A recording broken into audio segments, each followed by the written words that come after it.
فرقے واریت اگر ذہنوں میں موجود ہے، وہ تو ہے ذہن کے اندر، جب تک کہ شیعہ سنی مسئلے کا واقعی کوئی حل نہ ہو، اور واقعی حل اس کے بغیر ممکن نہیں ہے کہ ایسے تمام مطبوعات پر پابندی لگے جن میں صحابہ کرام پر، ازواج مطہرات پر رقیق حملے کیے گئے۔ وہ کتابیں یہاں بکتی ہیں، ڈڑلے سے چھپتی ہیں، وہ جو کچھ ہے بکواس کرتے ہیں لوگ۔ جب تک جڑ ختم نہیں ہوگی، اب ظاہر بات ہے کہ کوئی سنی معاذ اللہ ثم معاذ اللہ کیا حضرت فاطمہ کی شان کی گستاخی کر سکتا ہے؟ کیا حضرت علی کی شان میں گستاخی کر سکتا ہے؟ کیا حضرات حسنین، حضرت حسن، حضرت حسین رضی اللہ تعالیٰ عنہما، ان کے بارے میں کوئی بات کہہ سکتا ہے؟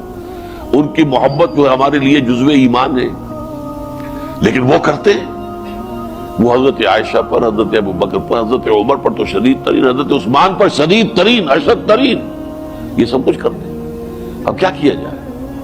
جب تک کہ اس کا معاملہ جو ہے کوئی، وہ ایک دفعہ جو بنی تھی کمیٹی نواز شریف صاحب نے بنائی تھی، اس میں بیک آؤٹ کر گئے جو شیعہ تھے اور کچھ بریلوی بھی، تو وہ ناکام ہو گئی، ورنہ اس میں جو میں نے تجویز پیش کی تھی کہ اس کے اوپر 14 سال کی سزا ہونی چاہیے کم سے کم، اگر جو بھی خلفائے راشدین، صحابہ کرام، ازواج مطہرات، ان کی شان میں گستاخی اور نازیبہ باتیں ہوں۔ اگر آپ نبی کے شان میں توہین کرنے پر سزائے موت دینے کو تیار ہیں، تو صحابہ کرام جو ہیں رضوان اللہ تعالی علیہ مجمعین، دین نام ہے ما انا علیہ واصحابی، میرے اور میرے اصحاب کا طریقہ جو ہے وہ اسلام ہے، تو ان کے تحفظ جو ہے ان کی بھی ہونی چاہیے، ان کی عزت کا، ناموس کا۔ لیکن یہ کہ جب تک یہ نہیں کریں گے تو کیا ہوگا؟ نام بدل جائیں گے، ٹائٹل بدل جائیں گے۔ وہ پھوڑا جو ہے یہاں نکلا تھا، یہاں آپ نے پولٹس باندھ کے اس کو پھوڑ دیا، بہ گیا مواد، وہ پھوڑا کہیں اور نکل آئے گا، اس لیے کہ اندر ڈائبٹیز ہے، آپ کو تو شوگر کا مرض لاحق ہے، تو پھوڑا ادھر نہیں تو ادھر، ادھر نہیں تو ادھر نکلے گا، تو اس سے کوئی حاصل نہیں ہوگا۔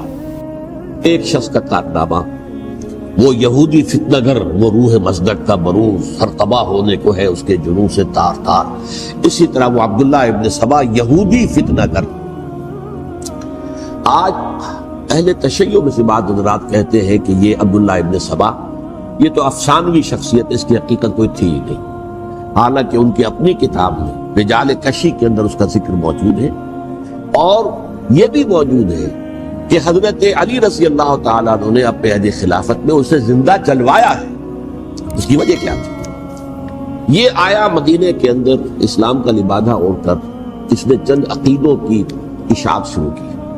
سب سے پہلے حضرت علی تو خدا ہے، گاڈ انکارنیٹ، اوتار کا تصور، جیسے ہندوؤں میں ہے رام چندر جی خدا کا اوتار، اور عیسائیت میں بھی پہلے گاڈ انکارنیٹ کا تصور تھا کہ حضرت مسیح خدا کا اوتار، انکارنیشن آف گاڈ۔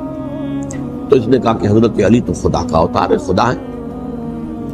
نمبر 2، اس نے کہا کہ ہر نبی کا ایک وصی ہوتا ہے جس کے حق میں وہ وصیت کرتا ہے، تو حضور صلی اللہ علیہ وسلم کی وصی حضرت علی ہے، لہذا خلیفہ تو اول روز سے حضرت علی ہے، حضرت ابو بکر، حضرت عمر، حضرت عثمان یہ تو غاصب ہے، اور حضرت عثمان کی خلافت تھی اس وقت خاص طور پر۔ پھر اس نے جو قبائلی عصبیت تھی اسے بھڑکایا۔ پرانی جو عصبیت چل رہی تھی قریش کے اندر، وہ دو گھرانے ایک دوسرے کے مد مقابل تھے۔ دیکھیے، ایک ہوتا ہے قبیلہ، ایک ہوتا ہے گھرانہ۔ ہمارے پنجاب میں ایک قبیلہ ہے وٹو قبیلہ، اس کے گھرانے بہت سے، مانے کے، لالے کے، سجے کے، شامت کے، یعنی کوئی لالا تھا ان میں سے بڑا، ان کے بیٹے ہو گئے لالے کے، ان کی اولاد، خاندان یہ کہلاتے ہیں۔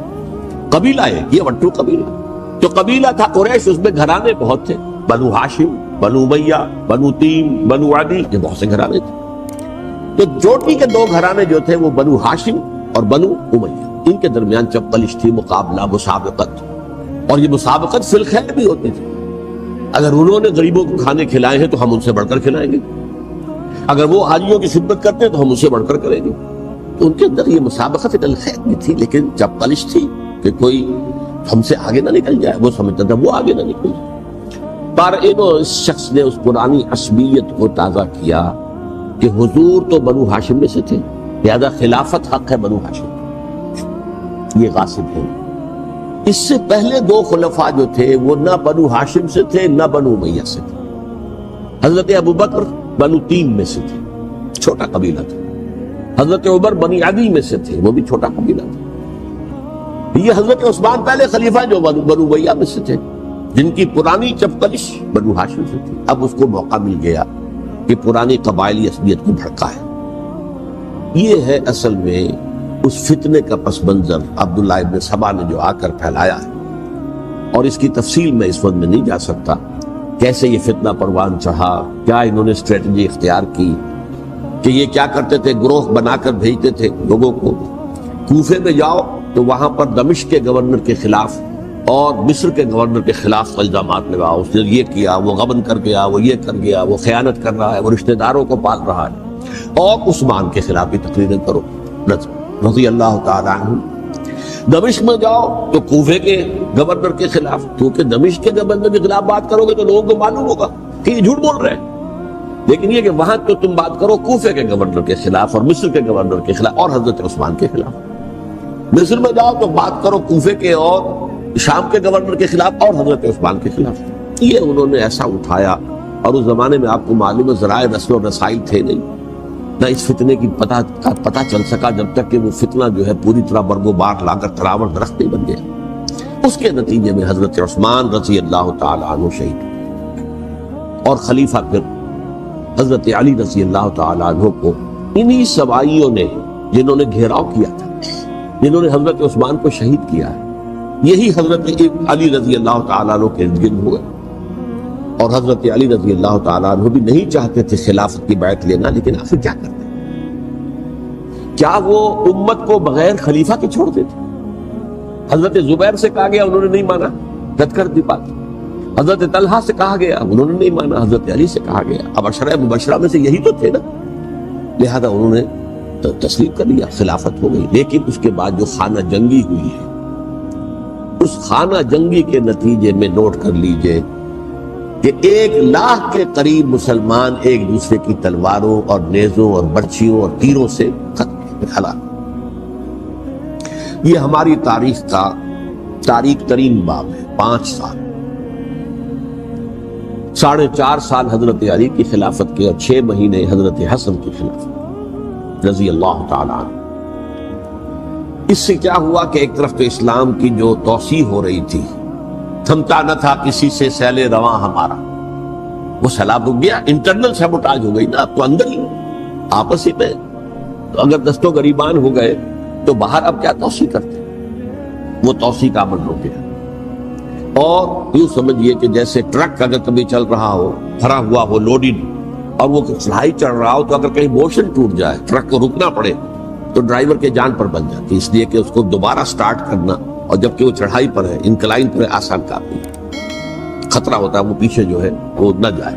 اور پہاڑی علاقوں میں آپ کو معلوم ہے ذرا پیچھے چلے جانے کا مطلب جو ہے بہت خطرناک جو ہے نتیجہ نکل سکتا ہے۔ بہرحال حضرت علی رضی اللہ تعالیٰ عنہ نے اپنے خلافت میں ایک کام یہ کیا، اب اس کی کیا مصلحتیں تھیں یہ تو انہی کے علم میں ہوگا، ہم قیاس کر سکتے ہیں، اور میں اس میں نہیں جانا چاہتا۔ ابھی تک خلافت کا مرکز تھا مدینہ منورہ، حضرت ابوبکر، حضرت عمر، حضرت عثمان، وہی جہاں حضور صلی اللہ علیہ وسلم رہے تھے اور جہاں پر کہ حضور مدفون تھے۔ لیکن حضرت علی نے اپنا مرکز جو ہے وہ کوفہ۔ اچھا، اس کی ایک ظاہری وجہ یہ سمجھ میں آتی ہے کہ اسلام کا جو پھیلاؤ ہو گیا تھا، وہ سلطنت اتنی وسیع ہو گئی تھی کہ مدینہ منورہ بہت جنوب میں اور بڑے صحرا کو عبور کر کے جانا ہوتا تھا۔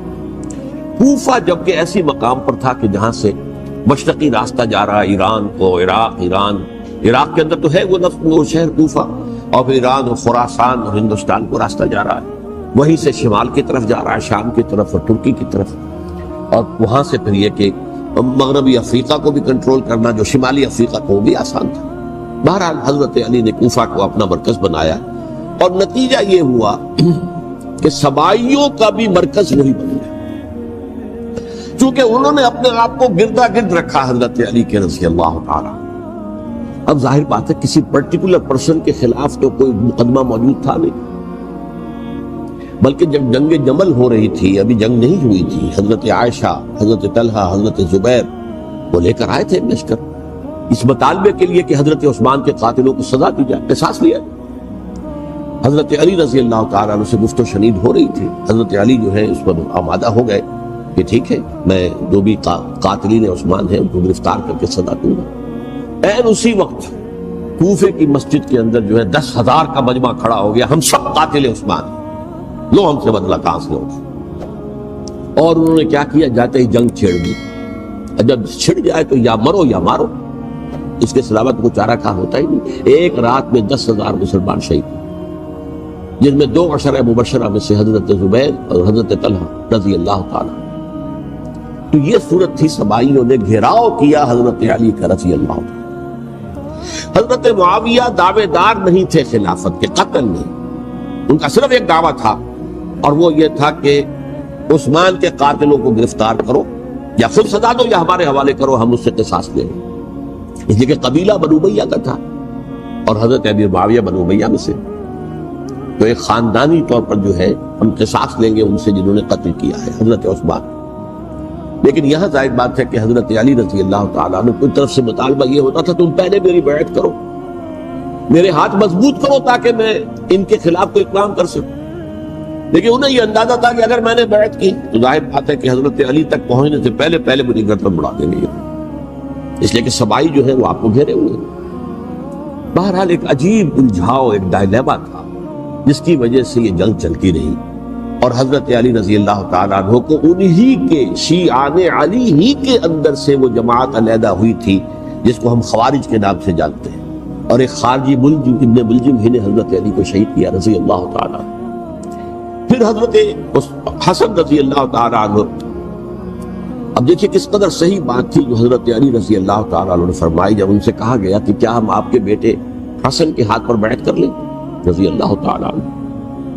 فرمایا نہ میں تمہیں اس کا حکم دیتا ہوں نہ میں اس سے روکتا ہوں، یہ تمہارا معاملہ ہے، امرہم شورا بینہم، تم اپنے باہمی مشورے سے جو فیصلہ کرو گے ٹھیک ہے، میں نہ حکم دیتا ہوں نہ روکتا ہوں۔ اس کا کیا مطلب ہے؟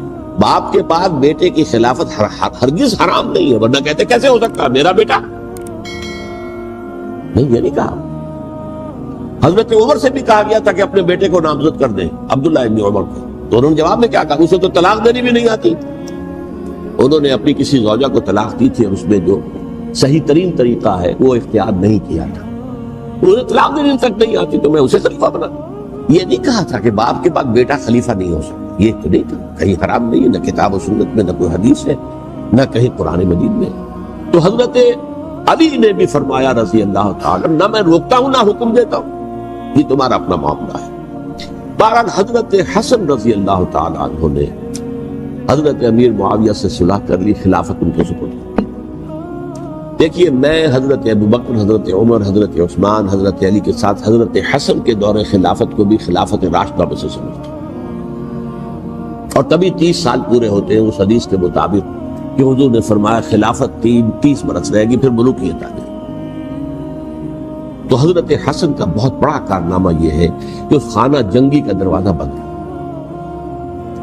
اور یہ پیشن گوئی تھی حضور کی صلی اللہ علیہ وسلم۔ حضرت حسن جو بچے تھے حضور کے انتقال سے پہلے، میرا یہ بیٹا مسلمانوں کے 2 گروہوں میں صلح کرائے گا، یہ حضور کی پیشن گوئی تھی، اور وہ پیشن گوئی حضرت حسن کے علم میں بھی ہوگی یقین۔ بہرحال انہوں نے صلح کی حضرت امیر معاویہ کے ساتھ رضی اللہ تعالیٰ عنہ، خلافت ان کے حوالے کر دی، اور کچھ شرائط تھی طے ہو گئی، اللہ کا فیصلہ۔ حضور کی تو یہ پیشن گوئی جو ہے صحیح ثابت ہوئی کہ میرا یہ بیٹا مسلمانوں کے 2 بڑے گروہوں کے درمیان صلح کرا دے، اور سبائیوں نے انہیں تانے دیے، یا عار المومنین، اے مومنوں کے لیے موجب عار، موجب شرم، تم نے بزدلی دکھائی، تم نے امیر معاویہ کو خلیفہ تسلیم کر لیا، تم نے بزدلی دکھائی، معاذ اللہ ثم معاذ اللہ ثم معاذ۔ اب میں کچھ باتیں حضرت امیر معاویہ کے بارے میں کہنا چاہوں، اس لیے کہ وہاں اس میں نے حضرت معاویہ کے بارے میں یہ تو بہت حدمت کے ساتھ کہا تھا، اور میں اب بھی اس پر قائم ہوں اور پوری طریقے سے قائم ہوں۔ میرا مستقل موقف یہی ہے کہ حضرت معاویہ رضی اللہ تعالیٰ عنہ کے دور خلافت کو ہم خلافت راشدہ میں شامل نہیں سمجھتے، اہل سنت میں سے کوئی بھی نہیں سمجھتا، لیکن اس کے ساتھ میں نے حضرت امیر معاویہ کے کچھ مناقب بھی بیان کیے تاکہ پلڑا جو ہے ترازو کا اس کے دونوں پلڑے سامنے آئے۔ لیکن یہ کہ وہ حصہ میرے اس بیان کا نکال دیا، ختم کر دیا گیا، یہ میں نہیں جانتا کہ اس میں کیا مصلحت دیکھی گئی ہے، اس میں تو کسی کے لیے کوئی معاملہ ایسا نہیں تھا کسی کے جذبات کو جو ہے وہ ٹھیس پہنچانے والا، بلکہ میں نے کہا وہ خلیفہ راشد نہیں تھے، صاف میں نے کہا، بلکہ وہ دور ملوکیت کا آغاز ان سے ہو گیا۔ بلکہ جب ایک صاحب نے یہ کہا کہ کربلا کے بعد سے دور ملوکیت آ رہی تھی، تو میں نے کہا نہیں جناب، دور ملوکیت تو 20 سال پہلے پوری ہو چکی تھی، شروع ہو چکی تھی۔ حضرت امیر معاویہ کے بھی 20 سال میں وہ دور ملوکیت میں شمار ہیں۔ انہیں کسری العرب بھی کہا گیا، عرب کے کسریٰ، جو شہنشاہ ایران کا خطاب تھا، حضرت معاویہ رضی اللہ تعالیٰ عنہ کو کسری العرب کہا گیا، عرب کا کسریٰ یہ۔ لیکن دوسری طرف یہ ہے کہ وہ صحابی رسول رضی اللہ تعالیٰ حضور کے برادر نسبتی بھی ہیں، حضور کے سالے ہیں، ان کی ہمشیرہ ام حبیبہ حضور کی زوجہ محترمہ ہے، ام المومنین ام حبیبہ رضی اللہ تعالیٰ۔ پھر کس قدر معتمد علیہ تھے حضور کے کہ کاتبان وحی میں شامل تھے، وحی کی کتابت کرنے والے چند لوگ تھے جنہیں کہ حضور کہتے تھے کہ اب یہ آیت لکھ لو، ان میں سے ایک امیر معاویہ رضی اللہ تعالیٰ۔ تو بڑے توازن کی ضرورت ہے۔ دیکھیے صحابہ کرام کا جہاں تک تعلق ہے، اہل سنت کا موقف یہ ہے کہ صحابہ تو کلہم عدول، صحابہ سب کے سب نیک نیت ہے، اور ان کی روایت جو ہے قبول کی جائے گی، رد نہیں کی جائے گی، ان پر کوئی جرح و تعدیل نہیں ہوگی، اس لیے کہ ان کا تزکیہ محمد رسول اللہ صلی اللہ علیہ وسلم نے کیا تھا۔ لہذا یہ تو ہو سکتا ہے کہ کسی صحابی سے کوئی خطا ہوگی، لیکن وہ خطا اجتہادی ہوگی، نیت کی خطا تھی، نیت کی غلطی نہیں۔ اگر کسی صحابی کی نیت پر حملہ کیا جائے تو یہ اصل میں طعن ہے، حملہ ہے حضور پر کہ وہ تربیت دے نہیں سکے اپنے ساتھیوں کو، معاذ اللہ ثم معاذ اللہ ثم معاذ اللہ، وہ تزکیہ کر ہی نہیں سکے۔ 3 جگہ جو قرآن میں آیا ہے یتلو علیہم آیاتہ ویزکیہم، تو کیا تزکیہ کیا؟ اگر ان کے قریب ترین ساتھی جو تھے، اگر ان کے اندر بھی بدنیتی تھی اور دنیا کی طلب تھی اور دنیا کے اندر اقتدار حاصل کرنے کا جذبہ تھا، تو پھر کیا تزکیہ کیا؟ معاذ اللہ ثم معاذ اللہ۔ لہذا صحابہ سب کے سب عدول ہیں، اور ان سے اختلاف ممکن ہے، لیکن ان کی نیت پر حملہ نہیں ہو سکتا۔ تو حضرت امیر معاویہ کی شخصیت ایک چیز ہے، آپ کا دور خلافت دوسری چیز ہے۔ شخصیت کے اعتبار سے صحابی رسول ہیں، برادر نسبتی ہیں حضور کے صلی اللہ علیہ وسلم، اور پھر یہ کہ اس قدر معتمد علیہ ہے صحابہ میں سے کہ وہ کاتبان وحی، یہ عام آدمی کے کرنے کا کام نہیں تھا جو وحی کی کتابت کرے، اللہ کے کلام کی۔ البتہ یہ ہے کہ جیسا کہ میں نے عرض کیا، ان کا دور خلافت راستہ نہیں ہے، وہ ملوکیت کا دور ہے۔ یہ میں نے عرض کیا، میں نے ایک صاحب نے جب یہ کہا کہ ملوکیت شروع ہو رہی تھی، میں نے کہا شروع نہیں ہو رہی تھی، ملوکیت تو 20 سال پہلے شروع ہو چکی تھی۔ اسی طریقے سے ایک صاحب نے کہا تھا کہ اسلام کو قائم کرنے کے لیے حضرت حسین میدان میں آئے، میں نے کہا یہ بھی غلط ہے، اسلام تو 60 سال پہلے قائم ہو چکا تھا، نبی اکرم صلی اللہ علیہ وسلم کے دست مبارک سے اسلام قائم ہو گیا، جاء الحق وزهق الباطل ان الباطل کان زهوقا، پھر 30 برس تک وہ کامل شکل کے اندر قائم رہا۔ تو اسلام جو ہے وہ جو ہے در حقیقت اب قائم کرنے والی بات نہیں تھی، البتہ اس کے اندر زوال شروع ہو گیا تھا، اس زوال کے عمل کو روکنے کے لیے حضرت حسین میدان میں آئے۔ یہ چیز کو صحیح تاریخی پرسپیکٹو میں رکھنا، تو جس طرح سے دین کو قائم کرنے کے لیے نہیں، قائم تو کیا محمد رسول اللہ صلی اللہ علیہ وسلم والذین معہ رضی اللہ تعالیٰ عنہ، انہوں نے کیا تھا۔ ہاں اب جو ہے وہ اپنی اس شاندار حیثیت سے نیچے گرنے لگا تھا، وہ میں بعد میں عرض کروں گا کہ میں نے اسے کیا عرض کیا تھا کہ یہ اس زوال کو روکنے کے لیے کسی طریقے سے یہ اپنی اصل حقیقت میں قائم رہے، یہ حضرت حسین رضی اللہ تعالیٰ عنہ کی سعی تھی۔ اچھا، حضرت امیر معاویہ کے جو 20 سال ہیں وہ پورے امن، سکون، اطمینان، کوئی جھگڑا، کوئی فساد، کوئی اختلاف، کوئی باہمی فانت نہیں، کچھ 20 سال۔ یہ بھی تاریخ کی بڑی چشم کشا حقیقت ہے جو عام طور پر لوگوں کے علم میں نہیں ہے۔ سبائی بھی دبتے رہے، حضرت امیر معاویہ کی حکومت اتنی مضبوط تھی، کنٹرول، کہ ان کو کچھ سر اٹھانے کا موقع نہیں ملا۔ موجود تھے، دبکے رہے، جیسے کہ میں نے کہا ریولوشن کے آخری مرحلے پر آ کر جو مخالفین ہیں وہ دب جاتے ہیں کہ پھر دیکھیں گے موقع ملے گا تو پھر لیں گے ان سے حساب کتاب۔ 20 سال رہے ہیں پورے امن کے، 10 سال کے بعد یعنی درمیان میں ہے حضرت امیر معاویہ کا عہد خلافت۔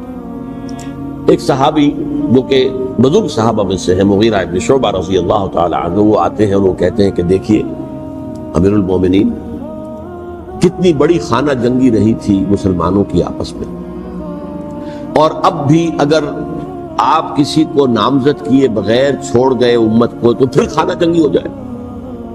1,00,000 اس وقت جو ہے وہ ہلاک ہوئے تھے، نہ معلوم اب کتنے ہیں۔ لہذا آپ اپنی زندگی ہی میں نامزد کر دیجئے کسی کو خلیفہ، ولی عہد بنا۔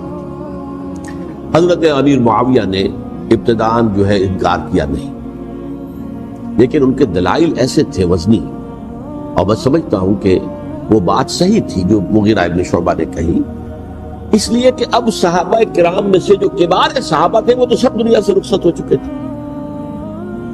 اب تو یا صغار صحابہ رہ گئے تھے جو حضور کے زمانے میں بچے تھے، حضرت حسن، حضرت حسین، عبداللہ ابن زبیر، یہ بچے تھے نا، یا تو وہ تھے، اور یا بالکل نو مسلم تھے، اور نو مسلموں میں بڑی تعداد وہ تھی جو ایرانیوں کی تھی، شامیوں کی تھی، ادھر کی تھی، ادھر کی تھی، تو ان کو تو ظاہر بات ہے کہ تربیت نبوی سے کیا خلافت راشدہ سے بھی اکثر و بیشتر کو کوئی حصہ ملا ہی نہیں۔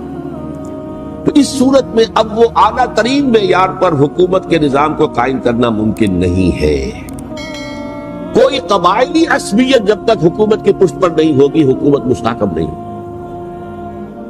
یہ گویا کہ ایک جس کو کہتے ہیں کہ حقیقت بینی، واقعیت پسندی، ایک آئیڈیالزم ہے اور ایک ریئلزم ہے کہ آپ فیکٹس آن دی گراؤنڈ کو غور کریں، سوچیں اس کے اوپر اور پھر کوئی فیصلہ کریں۔ اس اعتبار سے پھر حضرت امیر معاویہ نے بات مان لی اور بیعت لے لی لوگوں سے حضرت یزید کے لیے کہ یہ خلیفہ ہوں گے میرے بعد، اس کو ولی عہدی کہتے ہیں۔ اچھا، اس وقت 5 افراد ایسے تھے کہ جنہوں نے اس سے اختلاف کیا۔ یہ بات بہت اہم ہے۔ میرا کتاب چاہے سانحہ کربلا، اس کے کچھ نسخے آج یہاں ہوں گے، آپ لوگ پڑھیے اسے غور سے اور پھیلائیے تاکہ حقیقت سامنے آئے۔ 5 افراد کون تھے جو ہونے چاہیے؟ ابو بکر فوت ہو گئے، ان کے بیٹے عبد الرحمن ابن ابی بکر۔ عمر فوت ہو گئے، ان کے بیٹے عبداللہ ابن عمر۔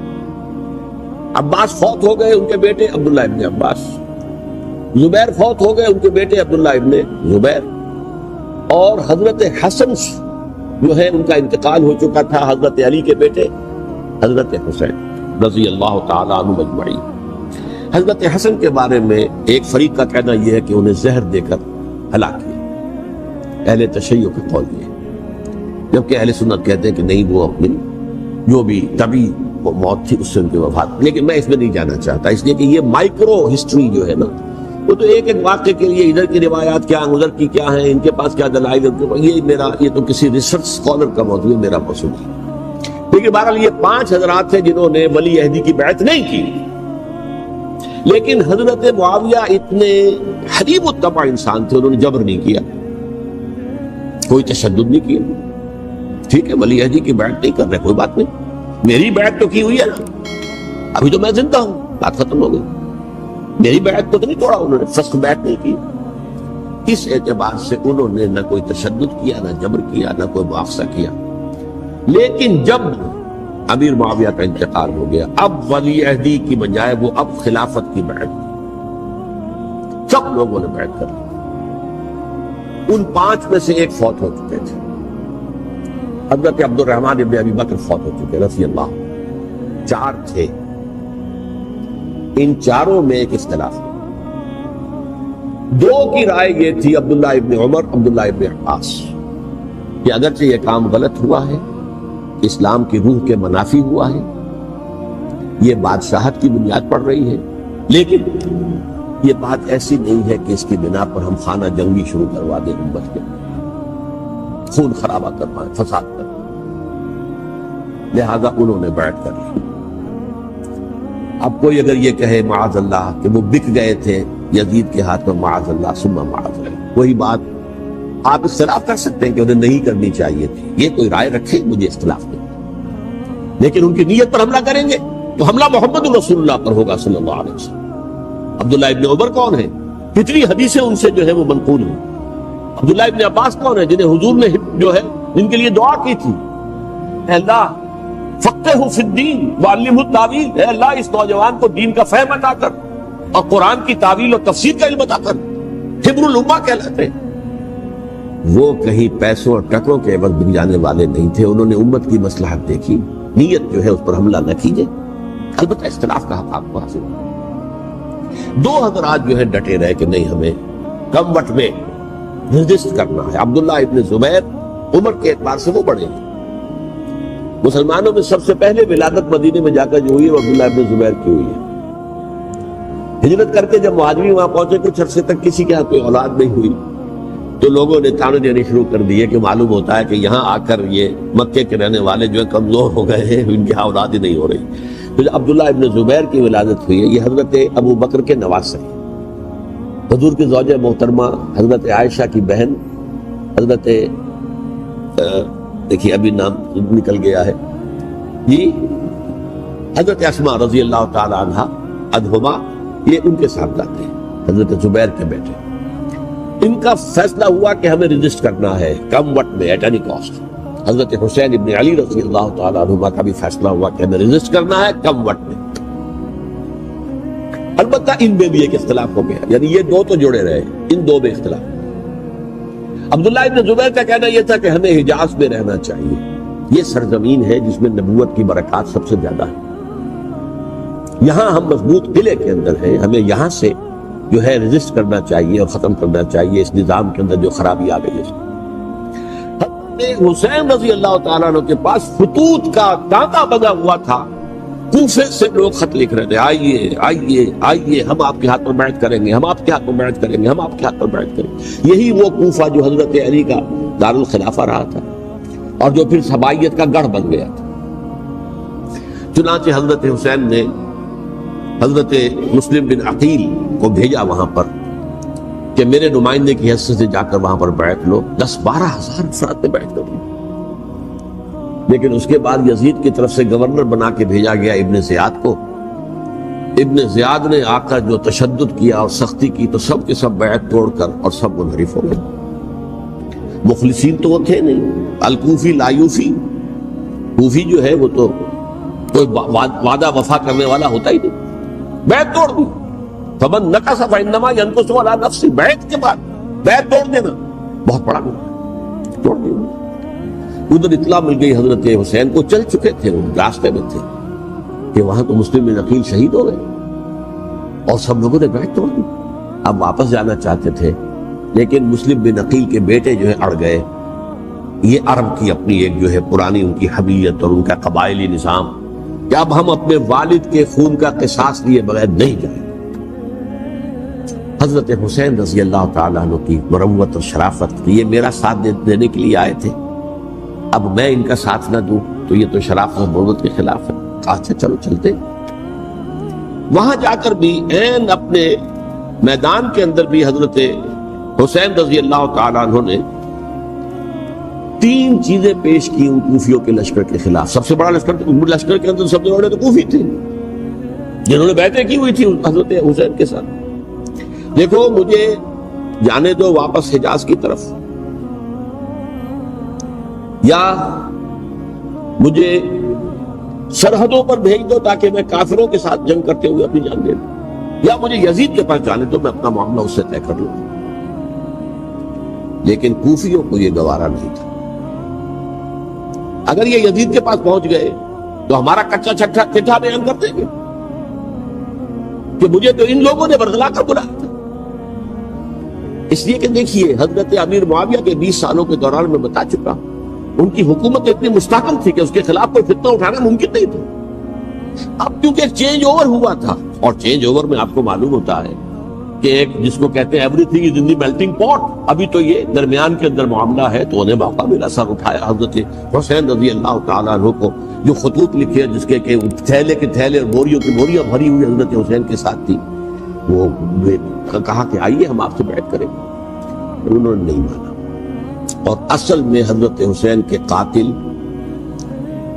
وہ کوفی تھے, وہ بزدل, وہ منافق, جنہوں نے بیعت کر کے بیعت توڑی. اور اب وہ آ گئے کہ اگر یہ حسین رضی اللہ تعالیٰ عنہ بچ کر کہیں یزید کے پاس پہنچ گئے تو پھر ہمارا کچا چٹھا جو ہے وہ سامنے آ جائے گا اور ہماری پھر شامت آ جائے گی. لہذا انہوں نے قتل کیا حضرت حسین کو رضی اللہ تعالیٰ. ایک بات جو علامہ ڈاکٹر قلب صادق نے فرمائی، اور میرے علم میں یہ بات پہلے نہیں تھی، وہ یہ کہ حضرت حسین کے قتل کا فتویٰ ایک بہت بڑے مفتی نے دیا تھا۔ یہ بات بھی ذرا سمجھ لیجیے، حضرت حسین رضی اللہ تعالیٰ عنہ کے قتل کا فتویٰ ایک بہت بڑے مفتی نے دیا تھا۔ کیوں دیا تھا؟ اس لیے کہ حضور کی احادیث موجود ہیں کہ جب ایک شخص کی ایک خلیفہ کی بیعت ہو جائے تو دوسرا اگر کھڑا ہو تو اسے قتل کر دو۔ کھلی حدیث۔ اسی لیے ایک بہت بڑے مفسر بھی ہے، فقیہ بھی ہے، قاضی ابن العربی رحمۃ اللہ علیہ۔ ایک ابن عربی ہیں الف لام کے بغیر، ابن عربی، وہ بہت بڑے صوفی ہیں، فلسفی ہیں، اندلس کے ہیں۔ یہ قاضی ابن العربی ہیں جنہوں نے قرآن کی ایک تفسیر لکھی ہے اس اعتبار سے کہ صرف ان آیات کی تفسیر جن سے کہ فقہی احکام جو ہے ان کا استنباط ہوتا ہے۔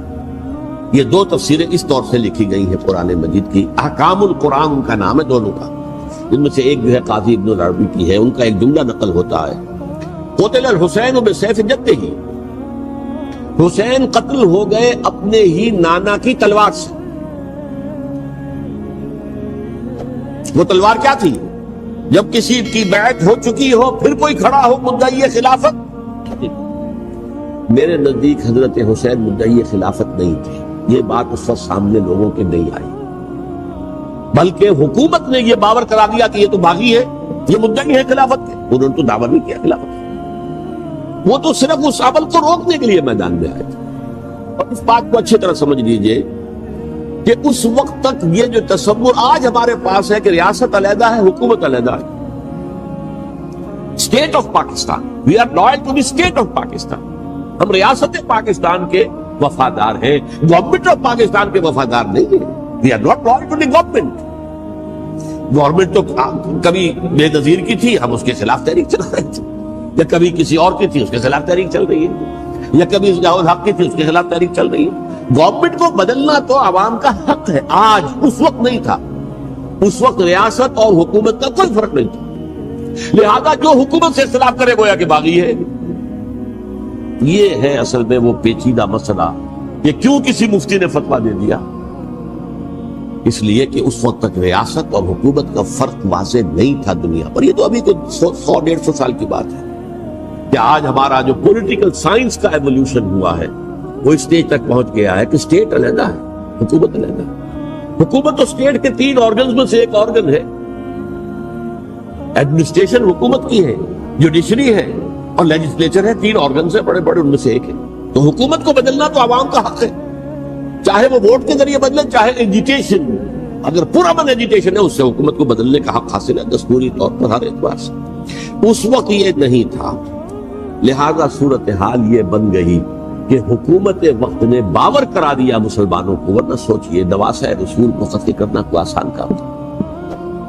آخر سب کلمہ گو تھے کہ نہیں تھے؟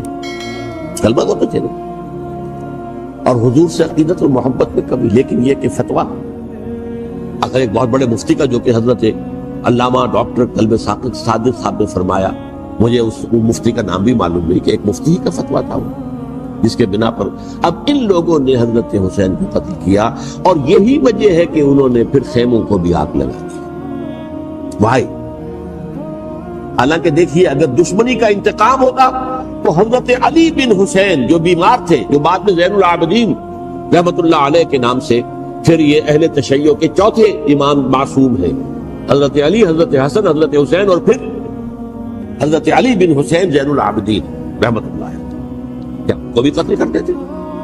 حضرت حسین کی نسل ہی ختم ہو جاتی، لیکن نہیں کی۔ آگ کیوں لگائی؟ آگ اس لیے لگائی کہ وہ جو ڈاکومنٹری پروف ہے ہماری غداری کا یزید کے خلاف حضرت حسین کو جو ہم نے دعوت دی، وہ جو ڈاکومنٹری پروف خطوط کی شکل میں موجود ہے وہ ختم ہو جائے، ڈسٹرائے ہو جائے۔ اس کے لیے انہوں نے خیموں میں آ۔ بہرحال یہ ہے تاریخی پس منظر، یہ اسی سبائی فتنے کا تسلسل ہے جس نے سب سے پہلے حضرت عثمان کی جان لی رضی اللہ تعالیٰ، 5 سال تک مسلمانوں میں خانہ جنگی رکھی، حضرت علی کو پھر شہید کیا، اور اس کے بعد جو ہے 20 سال حضرت امیر معاویہ کے تو سر نہیں اٹھا سکے، لیکن پھر جب ایک چینج اوور ہو رہا تھا تو اس وقت انہوں نے موقع غنیمت سمجھا کہ اب کھڑے ہو جاؤ اور اب دوبارہ ایک فتنہ جو ہے اس کو امت کے اندر پیدا کر دو۔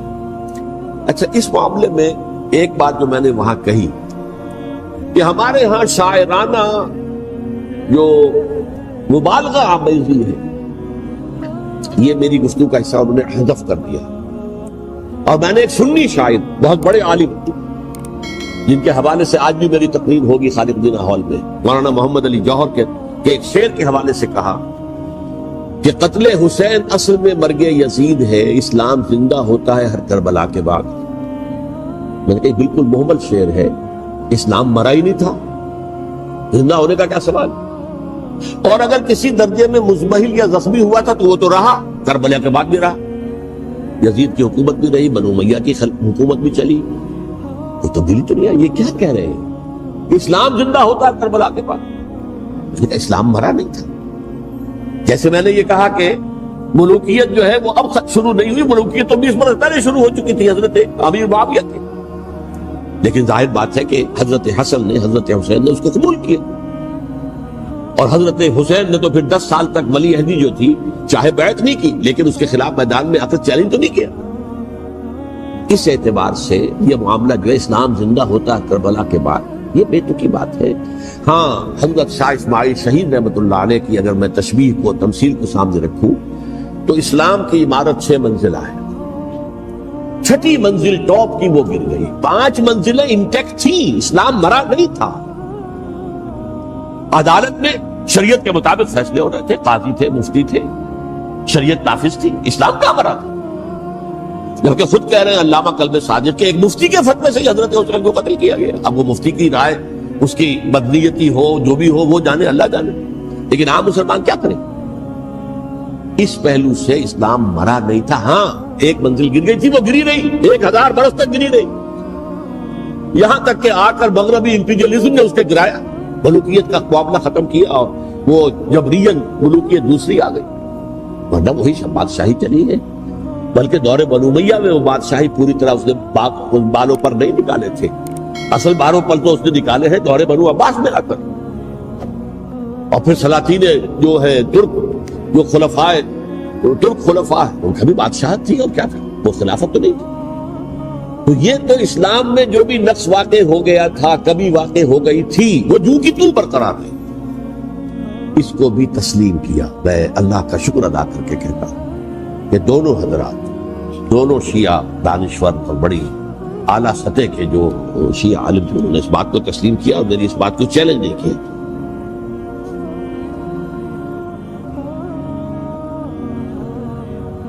اصل میں تیسری بات میں نے یہ کہی کہ دیکھیے حضرت حسین رضی اللہ تعالی عنہ کی اس شہادت کے بعد، اس کے بعد واقعہ حرہ بھی ہوا، جو واقع کربلا سے بھی بعض اعتبارات سے زیادہ بھیانک اور زیادہ گھناؤنا واقعہ بنو امیہ کی تاریخ ہے، جس کو لوگ جانتے ہی نہیں۔ مدینہ کے کچھ لوگوں نے بغاوت کی اور انہوں نے اس کے خلاف فوج بھیجی، اور فوج کو جو مدینہ فتح کر لیا، 3 دن کے لیے حلال کر دیا، جو چاہو کرو، یہاں جسے چاہو مارو، جسے چاہو لوٹو، جس کا گھر چاہو برباد کرو، جس عورت کو چاہو ریپ کرو۔ اور یہ مدینہ النبی کے اندر ہوا، تو کاٹ کھانے والی ملوکیت کے اندر بہت سے واقعات ہوئے۔ عبداللہ ابن زبیر کھڑے ہوئے، انہوں نے حکومت قائم کی تھی، لیکن یہ کہ وہ تو 6 سال کے لیے کامیاب بھی رہے، ایک حکومت قائم کی، بنو امیہ کے ہاتھ پر بیعت نہیں کی، بالآخر ان کی حکومت بھی ختم ہو گئی۔ پھر حضرت زید کھڑے ہوئے، انہوں نے بغاوت کی، وہ بھی ناکام رہ گئے۔ پھر بنو عباس میں کھڑے ہوئے حضرت نفس زکیہ، حضرت حسن رضی اللہ تعالیٰ عنہ کی اولاد میں سے، وہ بھی ناکام ہو گئے، شہید ہو گئے۔ پھر یہ سمجھ لیا گیا کہ اب یہ جہاں تک 6ٹھی منزل ہے وہ تو دوبارہ تعمیر نہیں ہو سکتی، یہ تو جس کی لاٹھی اس کی بھینس، جس کے پاس طاقت ہوگی اس کی حکومت ہوگی، جس کا قبیلہ زیادہ قوی ہوگا، جس قبیلے میں زیادہ عصبیت ہوگی، مضبوط ہوگا، متحد ہوگا، طاقتور ہوگا، اسی کی حکومت ہوگی۔ البتہ اس کے نیچے لوگوں کے اخلاق کی اصلاح کرو۔ صوفیاء کرام نے وہ کام اپنے ذمے لیا، اور بالکل وہی کام ہے کہ جو ائمہ اہل بیت کرتے رہے۔ حضرت حسن کی اولاد میں پھر حضرت علی بن حسین رضی اللہ تعالی، حضرت حسین کی اولاد میں پھر امام محمد باقر، امام محمد جعفر صادق اور اس کے بعد بھی 5 اور، کسی نے بغاوت نہیں کی۔ جیسے علماء کرام کام کر رہے تھے اور جیسے صوفیاء کرام کام کر رہے تھے، ایسے ہی وہ مسلمانوں کی علمی تربیت، روحانی تربیت و تزکیہ کر رہے تھے۔ کسی نے حکومت کو چیلنج نہیں کیا۔ نوٹ کر لیجیے اس بات۔ حضرت علی نے بھی چیلنج نہیں کیا تھا، حضرت حسن نے چیلنج نہیں کیا، سلسلہ کر لی۔ تو ائمہ اہل بیت جو 12 یہ گنتے ہیں، جن میں سے آخری جو ہے حضرت مہدی کو تو ابھی ظاہر ہونا ہے، ان کے عقیدے کے مطابق وہ روح پوش ہے، وہ ظاہر ہوں گے۔ لیکن 11 حضرات کے بارے میں یہ کہ حضرت حسین کے سوا کسی نے بھی چیلنج نہیں کیا اور حضرت حسین نے بھی اس مغالطے پر کیا کہ کوفی ساتھ دیں گے، اور یہ موقع ہے کہ یہ جو 6ٹھی منزل اسلام کی گر گئی ہے اسے دوبارہ تعمیر کر دیا جائے۔ انہوں نے خلافت کا دعویٰ نہیں کیا تھا، یہ انہیں عوام کو مغالطے میں مبتلا کیا گیا کہ یہ خلافت کا مدعی ہو کر سامنے آیا۔ جیسا کہ میں نے آپ سے کہا تھا، امیر معاویہ نے حضرت علی کے عہد خلافت میں کبھی خلافت کا دعویٰ نہیں کیا، مدعی خلافت نہیں تھے وہ تو یہ کہتے تھے کہ قاتلان حسین جو ہے، قاتلان عثمان کو سزا دو، قصاص دو، بس۔ اسی طرح حضرت حسین نے بھی، اب دیکھیے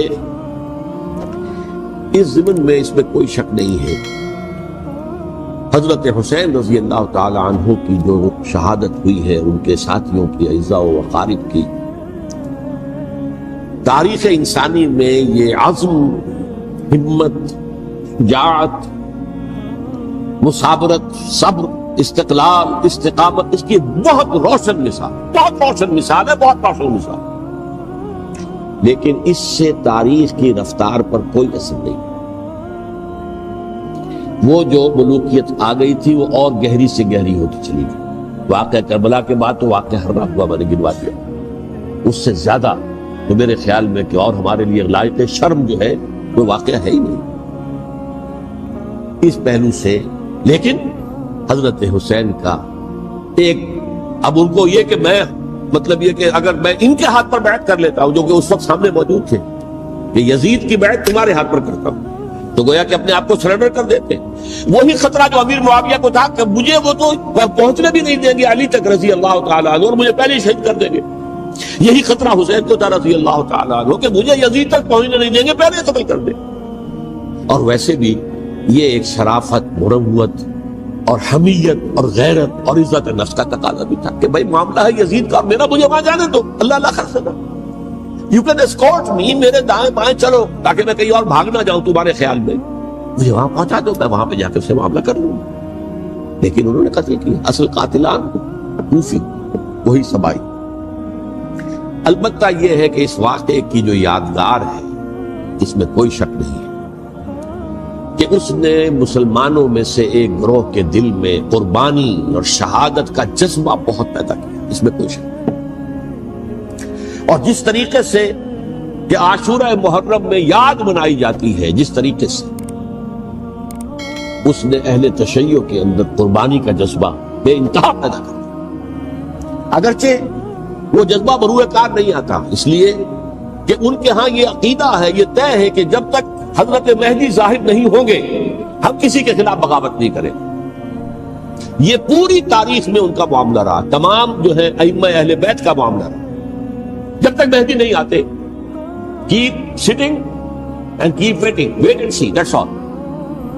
یہ تو خمینی صاحب نے کیا ہے، آیت اللہ خمینی صاحب نے، کہ انہوں نے یہ ایران کے شیعوں کو باور کرایا کہ بھائی جب آئیں گے حضرت مہدی آ جائیں گے، لیکن ہم اب ہاتھ پر ہاتھ رکھ کر بیٹھے رہیں، باطل کو چیلنج بھی نہ کریں، ہمیں کچھ تو کرنا چاہیے، وہ ہاتھ پاؤں ہلانے چاہیے، اور کچھ نہیں تو مہدی کا راستہ جو ہے صاف کرنا چاہیے، تمہید کرنی چاہیے، ان کے راستہ ہموار کیا جائے۔ تو یہ ان کی بڑی عظمت ہے آیت اللہ خمینی صاحب کی کہ اہل تشیع ایران کے جو ہے ان سے انہوں نے یہ بات منوا دی کہ ہم بالکل انرٹ نہیں بیٹھے رہیں گے، بلکہ اب انہیں نائب امام قرار دے کر اور ولایت فقیہ کے فلسفے کے حوالے سے، یہ دو چیزیں ان کی جو ہیں بنیادی فلسفے کی ہیں، وہ اس وقت میرا موضوع نہیں ہے، انہوں نے عوام کو ایسا کھڑا کیا ہے کہ 20,000 سے لے کر 30,000 کے درمیان انسانوں نے جانے دی، عورتوں کے جلوس نکلے، تیرخوار بچہ گود میں ہے عورت کے، اور گولی کھا رہی ہے اور مر رہی ہے، گر رہی ہے۔ اب سوچیے زندگی کتنی عزیز ہوتی ہے، اور شیر خوار بچے کے لیے ماں کی جو زندگی ہے، اس ماں کو اپنی زندگی کتنی عزیز تر ہوگی کہ اپنے لیے نہیں تو اس بچے کے لیے مجھے جینا ہے، لیکن نہیں، گولیاں کھائیے نگری۔ یہ جذبہ انہی میں ہے۔ واقعہ یہ ہے کہ اہل سنت کے اندر یہ جذبہ نہ ہونے کے برابر، یہ میں واشگاف الفاظ میں کہہ رہا ہوں، پورے عالم اسلام میں صرف شیعہ ایران ایسا نکلا ہے کہ جس نے بادشاہت کا خاتمہ کیا۔ باقی سعودی عرب میں بادشاہت بیٹھی ہوئی ہے، ڈٹ کر اربوں ڈالر کا ایک ایک محل بنتا ہے بادشاہوں کا، اور سنی سن کوئی حرکت نہیں۔ وہ تو اب جو حرکت ہو رہی ہے وہ اینٹی امریکن حرکت ہے جو ہو رہی ہے، در حقیقت وہ مسئلہ بالکل دوسرا ہے جو اس وقت ہو رہا ہے، لیکن یہ کہ عالم اسلام میں کوئی تحریک ایسے نہیں اٹھی۔ یہ اہل تشیع میں ہے، جو بالکل استثنائی بات ہے کہ انہوں نے جو ہے ایسا بادشاہ جس کو کہا جاتا تھا کہ اس کا جو اسلحہ خانہ ہے وہ ایشیا میں سب سے بڑا اسلحہ خانہ ہے، جو 2500 سالہ پرانی جو ایک عظمت تھی ایران کی، اس کو دوبارہ تازہ اور زندہ کرنا چاہتا تھا۔ 2500 سالہ برسی اس نے بنائی تھی، اس کے لیے ایک شہر آباد کیا تھا کہ خسرو یا سائرس یا ذوالقرنین قرآن مجید کی اصطلاح میں اس کی یادگار بنائی تھی، اور وہ سوچ رہا تھا کہ وہی عظمت دوبارہ ایران کی ہوگی جو کہ خسرو کے زمانے میں تھی، جس کا قرآن مجید میں سورہ کہف کے اندر ذکر ہے، مشرقی فتوحات، مغربی فتوحات، شمالی فتوحات۔ تو وہ بادشاہ ہے، اس کو بھاگنا پڑا قربانی کی وجہ سے۔ تو یہ جو ہے واقعہ کربلا نے، اس میں کوئی شک نہیں ہے کہ ایک ایسی مشعل روشن کی ہے جس کو کہ ہر شخص کو دیکھنا چاہیے۔ یہ بھی انسان، جیسے کہ اقبال نے ایک شعر کہا تھا غالب کے لیے، فکر انسان پر تیری ہستی سے یہ روشن ہوا ہے، پرے برغ تخیل کی رسائی طاق ہو جا۔ تو فکر انسان پر حضرت حسین کی قربانی سے یہ واضح ہوا ہے کہ انسان کس حد تک جا سکتا ہے قربانی دینے کے لیے اپنے کسی مقصد کے لیے۔ مقصد ان کا جو تھا، میں نے اسی لیے آیت پڑھی تھی، معاذ اللہ ثم معاذ اللہ۔ میں ایک آخری بات جو کہہ رہا ہوں وہ نوٹ کر لیجئے، ایک خاص انتہائی نقطۂ نظر کے عام کیے جانے کی وجہ سے سنیوں میں بھی ایک انتہائی رد عمل پیدا ہوا، ایکسٹریم رائٹسٹ سنی سے۔ اگر ایک طرف سے حملہ کیا گیا ہے حضرت عثمان کی نیت پر، ان کو خیانت کا الزام لگایا گیا، ان پر اقربا پروری کا الزام لگایا گیا، حضرت ابو موسیٰ اشعری پر خیانت اور غداری کا الزام لگایا گیا، یہ ساری چیزیں اگر صحابہ کرام کے اوپر ہوئی، امیر معاویہ پر، امیر اور عمرو بن العاص پر، تو جواب میں کچھ لوگ کھڑے ہو گئے۔ حضرت علی وہ اقتدار کے طالب تھے، معاذ اللہ ثم معاذ اللہ ثم معاذ۔ یہ اہل سنت کا موقف نہیں۔ حضرت حسین اقتدار کے طالب تھے، ہرگز نہیں، ہرگز نہیں، ہرگز۔ وہی اصول جو میں نے بتایا تھا سب کے لیے لاگو رہے گا، وہ امیر معاویہ کے لیے ہے تو حضرت علی کے لیے بھی، حضرت حسین کے لیے بھی ہے۔ یہ نیک نیت ہے، ان کی کسی رائے سے اختلاف کر سکتے ہیں لیکن ان کی نیت پر حملہ نہیں کریں گے۔ نیت پر حملہ کریں گے آپ کا ایمان بالرسالت جو ہے وہ بدعو ہو جاتا ہے۔ یہ رسول کے ساتھ، رسول نے ان کا تزکیہ کیا، یتلو علیہم آیاتہ ویزکیہم، اس کا سارا عمل محمد کا کیا ہوا صلی اللہ علیہ وسلم۔ تو صحابی کے معاملے میں یہ ہمارے ہاں ان کو اہل سنت جو ہے، جو معتدل مزاج کے، اکثریت ان کی، یہ تو چند لوگ ہیں، ذرا قلم چلا لیتے ہیں تو ان کی بہت سی کچھ چھوٹی چھوٹی کتابیں بھی شائع ہو گئی ہیں بہت، لیکن انہیں اہل سنت نے قرار دیا ناسبی یا خارجی۔ جیسے خوارج نے کہا تھا حضرت علی بھی کافر ہے اور حضرت امیر معاویہ بھی کافر ہے، حضرت عمرو بن العاص بھی کافر ہے، معاذ اللہ ثم معاذ اللہ۔ ایسے ہی کچھ لوگ حضرت حسین پر بھی الزام لگاتے ہیں کہ اقتدار کی حوث اور طلب کے اندر انہوں نے یہ سارا سفر کیا تھا، اور بس یہ ہے کہ وہ جو بازی تھی وہ ہار گئے۔ اللہ اللہ صلی اللہ، اس سے آگے کیا ہے باب؟ نہیں، معاذ اللہ ثم معاذ اللہ۔ اسی لیے میں نے آیت آج جو پڑھی تھی ایک اور جو بہت بظاہر آپ کو معلوم ہوئی ہوگی، غیر متعلق ہے میرے آج کے عنوان سے، تلک الدار الآخرۃ نجعلها للذین لا یریدون علوا فی الارض ولا فسادا۔ یہ سورہ قصص کے آخری آیات سے دیکھو، یہ آخرت کا گھر جو ہے وہ ہم خاص کر دیں گے ان لوگوں کے لیے جو اس زمین میں اپنے اقتدار کے طالب نہیں ہوتے۔ زمین میں اقتدار کے طالب ہوگے فساد ہو جائے، تم بھی طالب میں بھی طالب، جھگڑا ہوگا، لڑائی ہوگی، دنگا ہوگا، فساد ہوگا۔ تلک الدار الآخرۃ نجعلها للذین لا یریدون علوا فی الارض ولا فسادا۔ جو لوگ زمین میں اپنے اقتدار کے طالب اور اس کے نتیجے میں فساد پیدا کرنے والے نہیں ہیں، ان کے لیے ہم نے آخرت کا گھر خاص کیا۔ والعاقبۃ للمتقین، اور عاقبت جو ہے، انجام کار، آخرت جو ہے وہ تو متقیوں کے لیے ہے۔ اسی میں آئیں گے سب صحابہ کرام، خواہ وہ حضرت علی ہے رضی اللہ تعالیٰ عنہ، اور خواہ وہ حضرت امیر معاویہ ہیں، حضرت عثمان ہیں رضی اللہ تعالیٰ عنہ، خواہ حضرت حسن ہے، حضرت حسین ہے رضی اللہ تعالیٰ عنہ، خواہ عبداللہ ابن زبیر ہے، خواہ عبداللہ ابن عباس ہے، خواہ عبداللہ ابن عمر رضی اللہ تعالیٰ عنہ اجمعین۔ اس اصول کو سامنے رکھ کر اختلاف آپ کر سکتے ہیں کسی سے بھی، لیکن کسی کی نیت پر حملہ کریں گے تو اصل میں آپ کا ایمان بالرسالت مجروح ہو جائے گا۔ علی کو نبی اکرم صلی اللہ علیہ وسلم نے اپنا نائب بنا کر چھوڑا تھا جب غزوہ تبوک میں جا رہے تھے مدینے میں۔ حضرت علی نے کہا بھی کہ مجھے آپ عورتوں کے ساتھ بٹھا کے جا رہے ہیں۔ فرمایا تمہارا مقام میرے ساتھ وہی ہے جو موسیٰ کے ساتھ ہارون کا تھا۔ ہارون کو چھوڑ کر گئے تھے نا یہودیوں کے پاس جب گئے تھے تورات لینے کے لیے، تو تمہارا وہی مقام ہے میرے ساتھ۔ یہ حضرت علی ہے رضی اللہ، ان کے بارے میں میرا ان کی کیا عظمت میری نگاہ ہے۔ تو یہ 3 کتابچے ہیں، مجھے نہیں معلوم تیسرا یہاں ہے یا نہیں ہے، بہرحال آپ لوگوں کو ریکمینڈ کر رہا ہوں کہ ان کا مطالعہ کریں۔ اب یہ کہ آخری بات یہ کہ اصل ہمارے کرنے کا کام کیا ہے۔ دیکھیے کیوں نہیں کیا کسی نے بھی خروج کا معاملہ، وہ میں واضح کر چکا ہوں، بغاوت نہیں کی۔ کیوں؟ ایک تو ریاست اور حکومت میں فرق نہیں تھا، ذرا کھڑا ہو اور وہ باغی قرار پائیں گے، واجب القتل ہو جائے گا، فتوے کی زد میں آ جائے گا، یہ معاملہ تھا۔ اور دوسرے یہ کہ عمارت پوری گری نہیں تھی، ایک منزل گری تھی۔ آج ہم کہاں کھڑے ہیں؟ پوری عمارت گری ہوئی ہے، نہ شرعی عدالتیں ہیں، نہ شرعی فیصلے ہیں، نہ احکام الہی نافذ ہے، نہ حدود اور قصاص کے معاملات ہیں، کچھ بھی نہیں۔ ہمارا فرض کیا ہے؟ حضرت حسین کی مدح کرتے رہیے، تعریف کرتے رہیے، صحابہ کرام کی مدح کرتے رہیے، مدح صحابہ، اس کے لیے مجلسیں قائم ہو رہی۔ بھائی کر کیا رہے ہو؟ تھے تو آبا وہ تمہارے ہی، مگر تم کیا ہو؟ ہاتھ پر ہاتھ دھرے منتظر فردا ہو۔ تلک امۃ قد خلت لہا ما کسبت ولکم ما کسبتم۔ وہ تو ایک امت تھی جو چلی گئی، اللہ کے ہاں پہنچ گئے، جو کچھ انہوں نے کمایا وہ ان کے لیے، تمہارے لیے نہیں ہے۔ تمہارے لیے وہ ہوگا جو تم کماؤ۔ ہمارے لیے راستہ اب یہی ہے کہ خلافت راستہ کے مکمل نظام کو اثر نو قائم کرنے کے لیے منہج انقلاب نبوی کو اختیار کریں۔ میری کتاب اس پر، کیسٹس اس پر، آڈیو کیسٹ، ویڈیو کیسٹ، سی ڈیز، نہ معلوم ڈی وی ڈی، سب کچھ موجود۔ سیرت النبی پر تو میں عرض کر چکا ہوں، فلسفہ سیرت النبی سمجھنا ہے تو میری کتاب پڑھیے، ورنہ سیرت النبی آپ پڑھ لیں گے، واقعات معلوم ہو جائیں گے، فلسفہ سیرت سامنے نہیں آئے گا، اس کا آپ مطالعہ کریں گے میری کتاب سے۔ اور دوسرے یہ کہ یہ خلافت قائم کرنے کے لیے جو جد و جہد ہم کر رہے ہیں، تحریک خلافت پاکستان جس کا میں داعی ہوں ادنا سا، وہ تنظیم نہیں ہے، میں اس کا امیر نہیں ہوں، وہ ایک تحریک ہے۔